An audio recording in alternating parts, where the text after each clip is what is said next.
अस्सलाम वालेकुम दोस्तों, कहिड़ा हाल में? ख़ुशि आहियो? सभु ख़ैरु, तबियत सेहत आहे? दोस्तों, जीअं त हर कंहिं न कंहिं टॉपिक ते पंहिंजी ॻाल्हि ॿोल थींदी रहंदी आहे। हिन वक़्तु नसरपुर शहर में 26 तारीख़ ते 4 बजे क़ौमी अवामी तहरीक अयाज़ लतीफ़ अली जो साहब अची रहिया आहिनि नसरपुर शहर में, ऐं तमामु ज़बरदस्त जेको आहे सो हिते रैली जो प्रोग्राम थी रहियो आहे, जंहिंजी अॻुवाणी पंहिंजो सर अनीस दाऊदपोटो साहब कनि पिया। ॿिया बि दोस्त आहिनि, तमामु मुख़्तलिफ़ जेके दोस्त आहिनि, जेके पेनाफ्लेक्स बि जेको आहे सो छपराया विया आहिनि। उन सां गॾोगॾु जेको आहे हैंडबिलपुर शहर में जेको आहे सो विरहाया विया आहिनि। राति बि जेको आहे सो पलेजाणी उडेरो स्टेशन ऐं जेको आहे सो भाऊखन पठान ॿिनि इलाइक़नि सभिनी में दोस्तनि खे दावतूं, टंडो अलायार ऐं पंहिंजो उस्मान शाह उड़ी ॿिनि इलाइक़नि में बि जेको आहे सो दावतूं तमामु जेको ज़ोर शोर सां हली रहियूं आहिनि। केनालनि ख़िलाफ़ु जेको आहे सो हीअ रैली आहे। जीअं सॼी सिंध में अयाज़ लतीफ़ अली जो पंहिंजो किरदारु अदा करे पियो, तीअं ई नसरपुर शहर में जेको आहे हिकिड़ी ज़बरदस्त रैली निकिरे पई। इन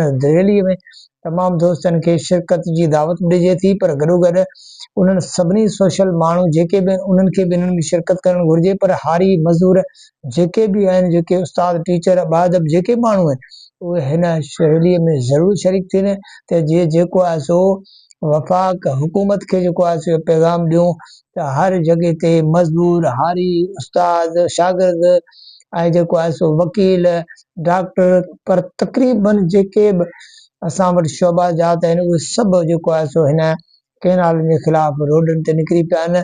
ऐं हीउ जेको आहे सो पंहिंजो केनाल जेके आहिनि इन्हनि खे नामंज़ूर आहिनि। तंहिं करे अचो त अयाज़ लतीफ़ अलीअ सां गॾिजी 26 तारीख़ खे 4 बजे नसरपुर शहर में शहीद फाज़िल राऊ चौक खां मेहरान चौक ताईं रैलीअ में शरीक थियूं त जीअं जेको आहे सो पंहिंजी सिंध दरिया ते जेको दाड़ो आहे उहो ख़तमु कराए सघूं।